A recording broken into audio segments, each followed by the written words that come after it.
In part one of I Never Knew You, I introduced a few things. I hope you will watch that before you watch part two.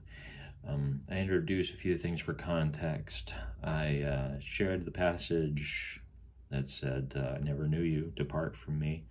And I introduced the idea that the connection we knew with our caretakers may inform the sense of connection that we have with God. So for those of you who are on board with this, let's go deep. And to kick off part two, let me share a little bit from 1 Corinthians 12. For just as the body is one and has many members, and all the members of the body, though many, are one body, so it is with Christ. For in one Spirit we were all baptized into one body, Jews or Greeks, slaves or free, and all were made to drink of one Spirit. For the body does not consist of one member, but of many. Again, I imagine if you grew up in Christian fundamentalism, this is a familiar passage for you. I thought a lot about this word picture over the years, and at this point in my life, I apply that principle in other contexts. I apply it much more generally. I found that the concept makes a lot of sense and is a very useful filter for understanding a lot about life. Being members together of one body doesn't just speak for the idea of being a church family or being a universal church. It can shed light on a lot within a family. It can shed light on a lot in terms of, shall we say, any sort of tribal paradigm, by which I mean that sense of belonging to a group. It can shed a lot of light on just being a human being in a world full of other human beings, because I believe there is such a thing as collective consciousness. But what happens if, in accepting that you are one of the members of a larger body, you end up identifying less as one of the hands that is regularly in connection with the other hand, and instead find yourself more like being one of the parts that doesn't seem to even to be acknowledged, or being the tonsils that end up getting taken out because they don't seem to serve a purpose. That sounds pretty cold to say it that way. But again, I'm laying context for what we're talking about.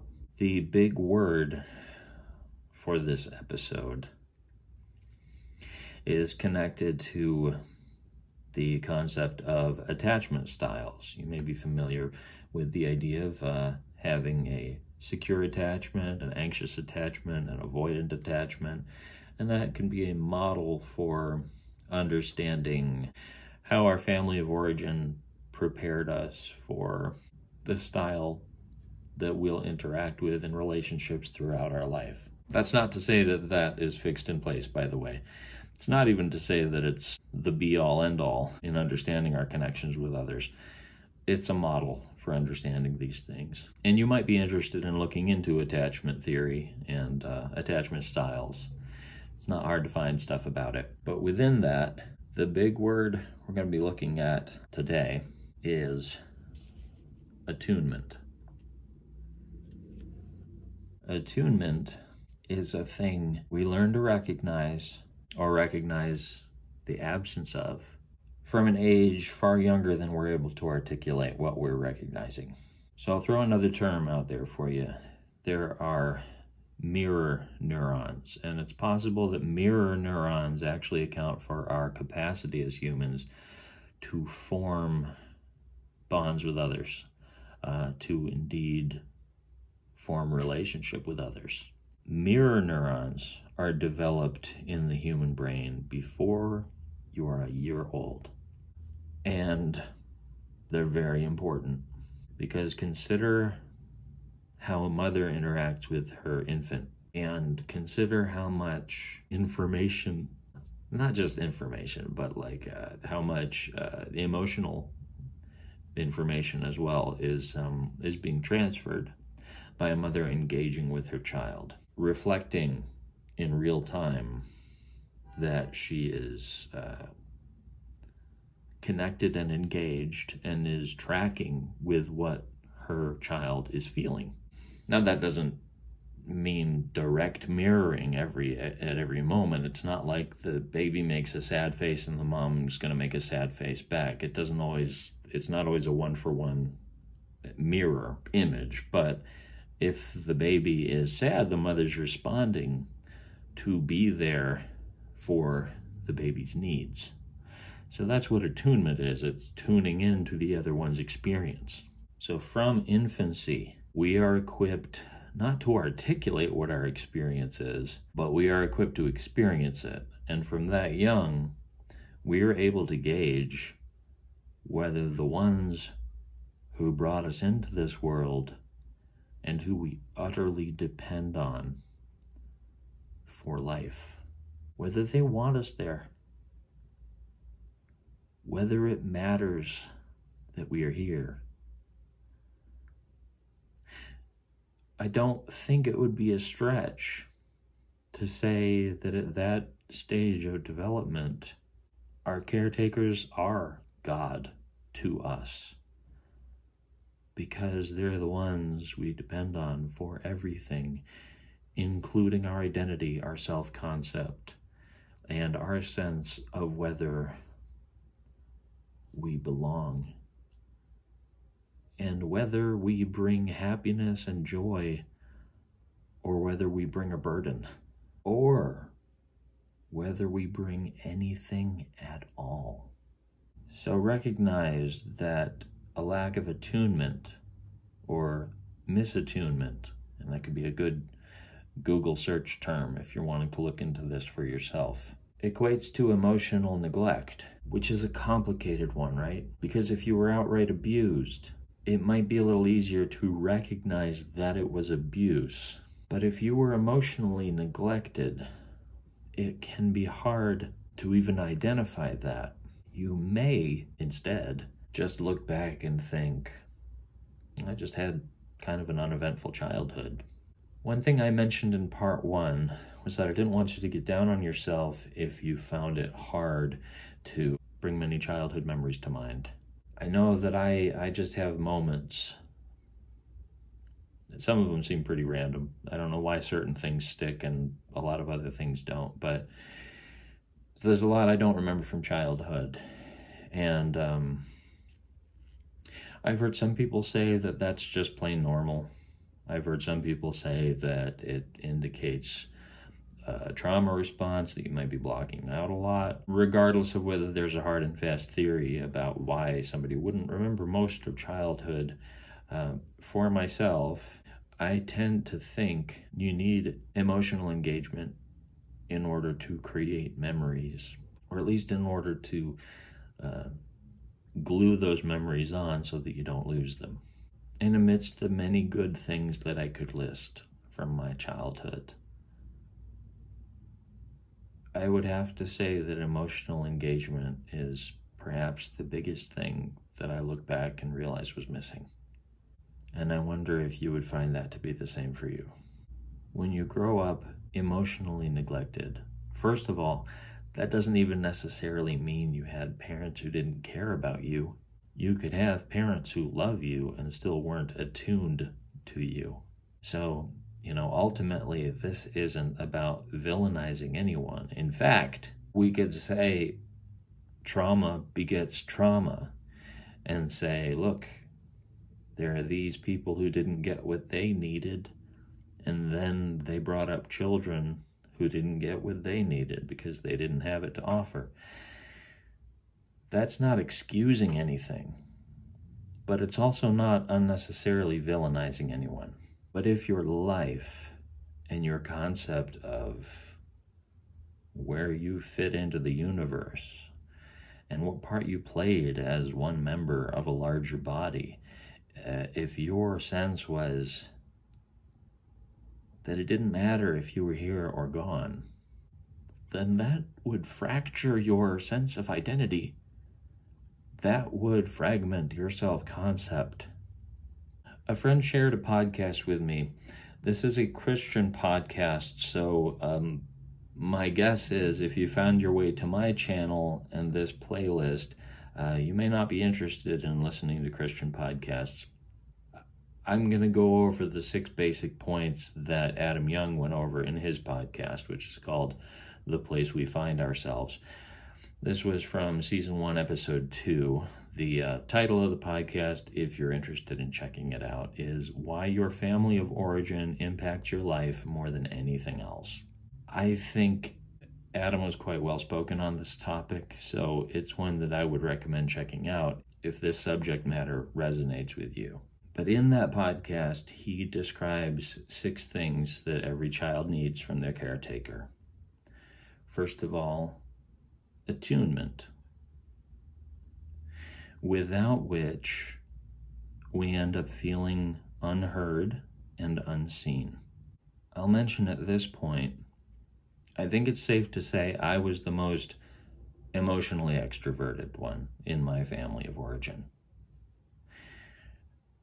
And because of that, I pretty naturally brought a lot to the surface. And for the sake of this discussion, I'm going to put that in terms of I put out a lot of cues to invite a response. But increasingly, as I grew older, I found that my enthusiasm wasn't being mirrored. I shared a lot, but I got very little engagement. Not just from immediate family, but from extended family as well. It got to where I had to decide whether I really had the energy to share even good news that happened to me, because it seemed like if I showed up with a lot of emotion, it almost seemed like this unspoken agreement that we can't have that and we've got to diffuse this emotion. It was like it didn't have anywhere to land.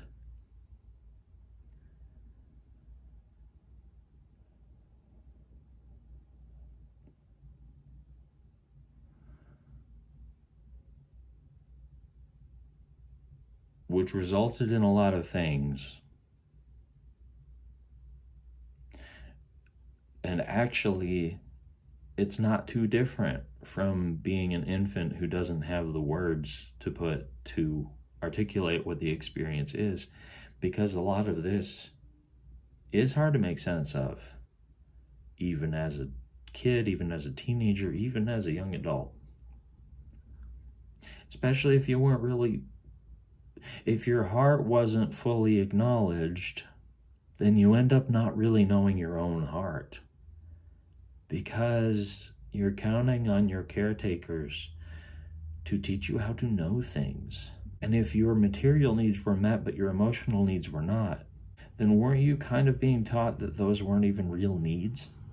And could that be why you find yourself sort of on some level even now wondering if you are even real? Maybe not in a depersonalization kind of way, maybe not in like an out-of-body experience sort of way, but in a way that makes it more real when you see someone else undergo some sort of injustice, and a little less real, and a little less like it's anything worthy of responding to when you face those transgressions that have been done against you.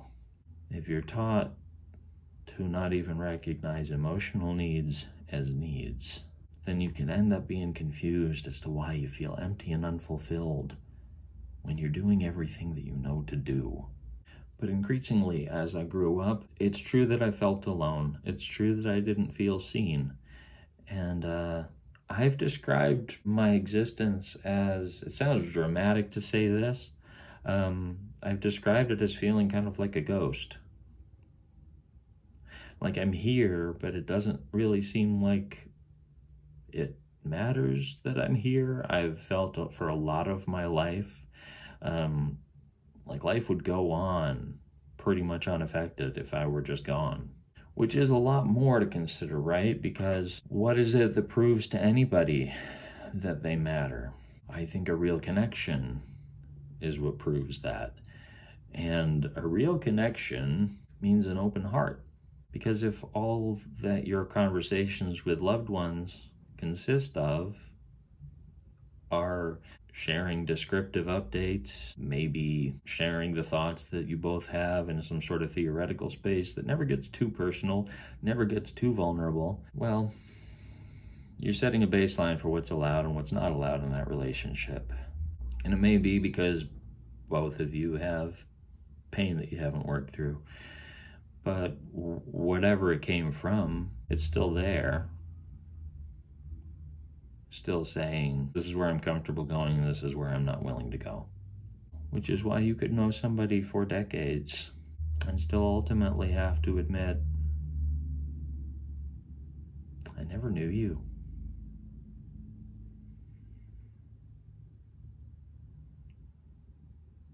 And to know, as you've always known, but maybe haven't had words for, that there was just a lot being held back or trapped under the surface of your interactions that you both needed to be known, because everybody needs to be known, but one or both of you weren't ready to receive or to share.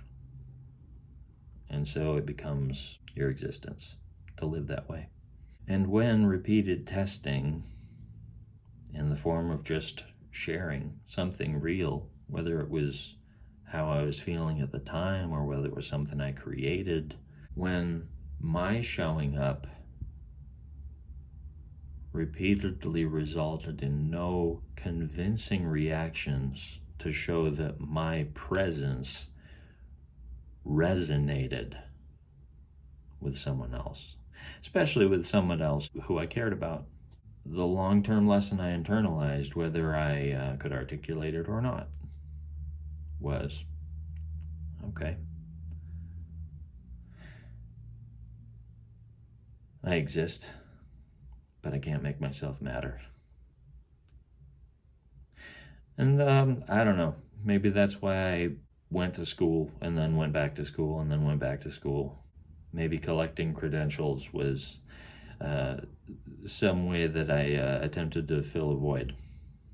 It's difficult to come to terms with these things when you would describe yourself as being like a ghost, just real enough to take up space, not real enough to be sure you're making an impact on anyone. And it doesn't mean as much to hear friends, acquaintances, and strangers say that you've made an impact on them, because it's not as intimate.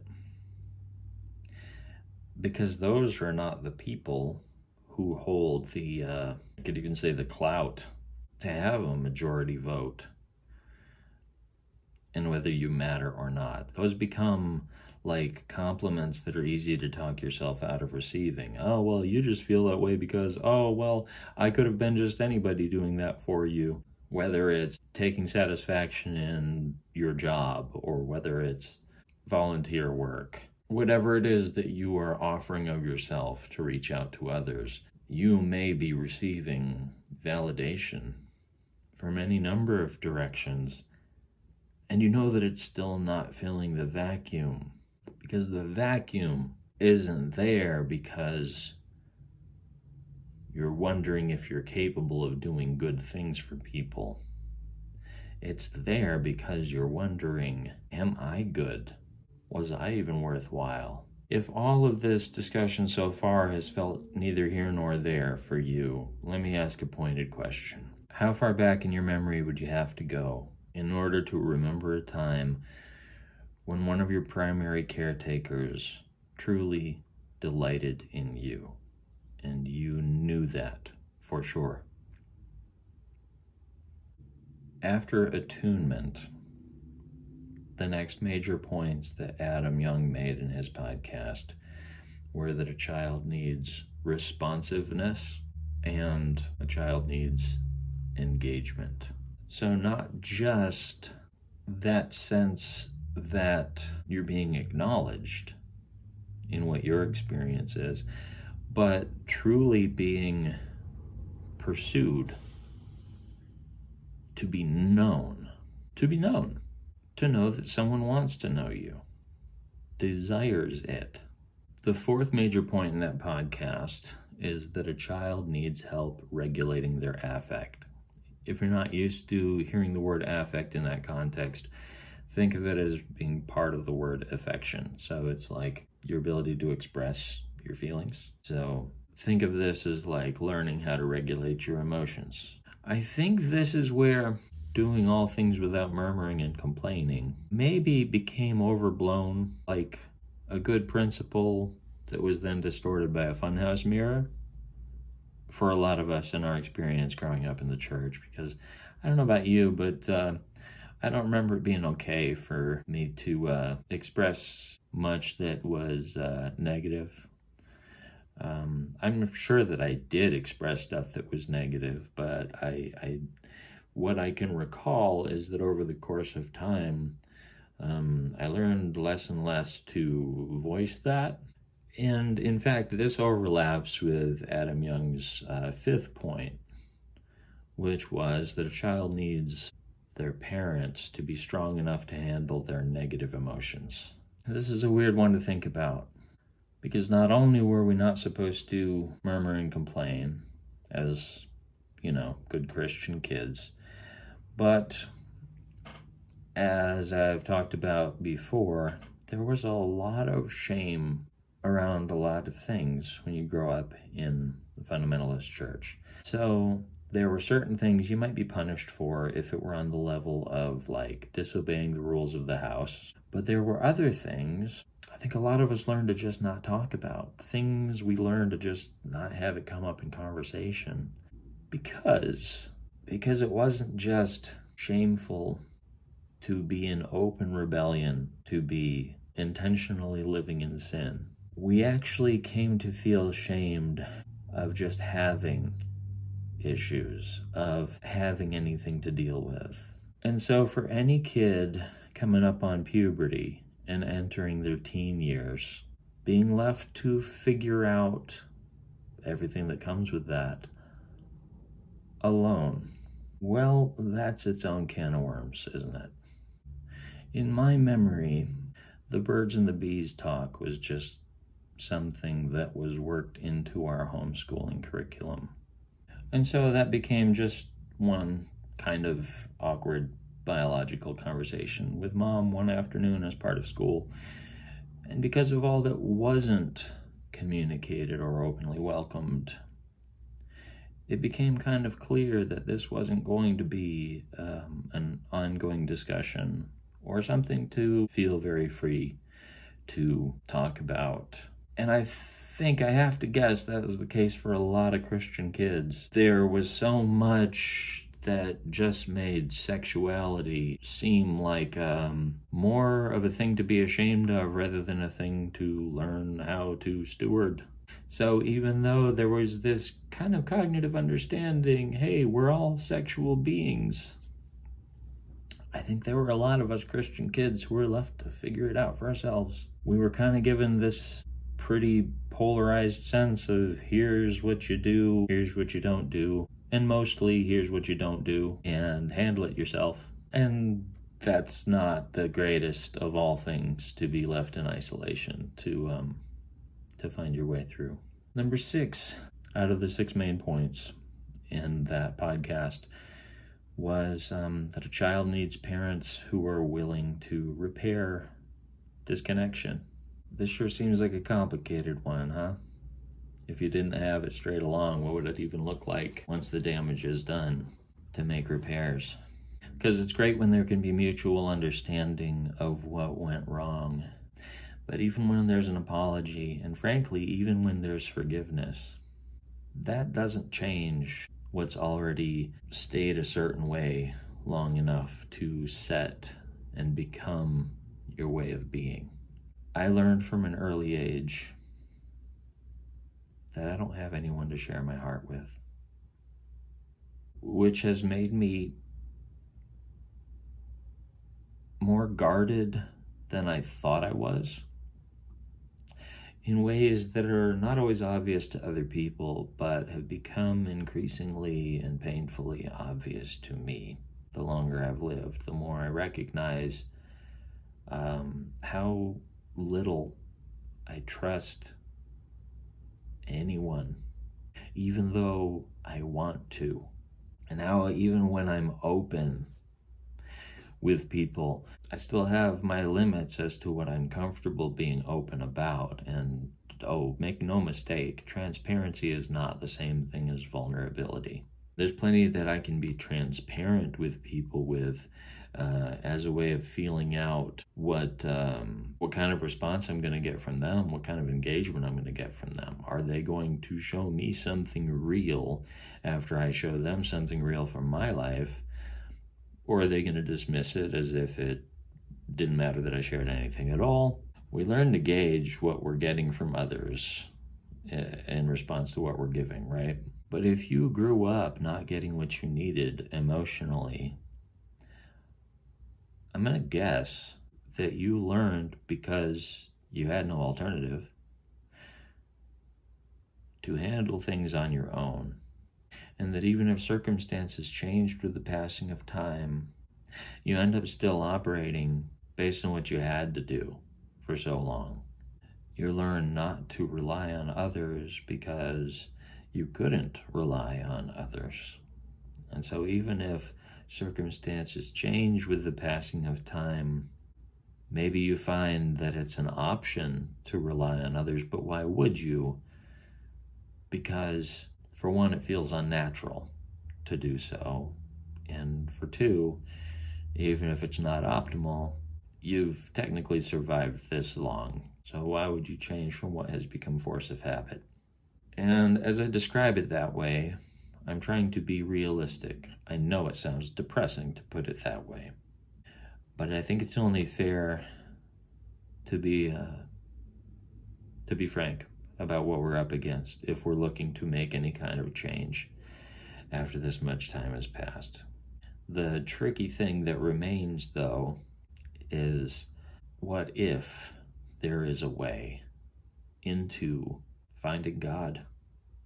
If there is a God out there to find, if that's something that we could access, is it possible that the primary thing to find healing in is whatever emotional wound has come from emotional neglect? Is it possible that that is a vacuum that needs filling before we'd even have the capacity to recognize that there's a connection there to be had?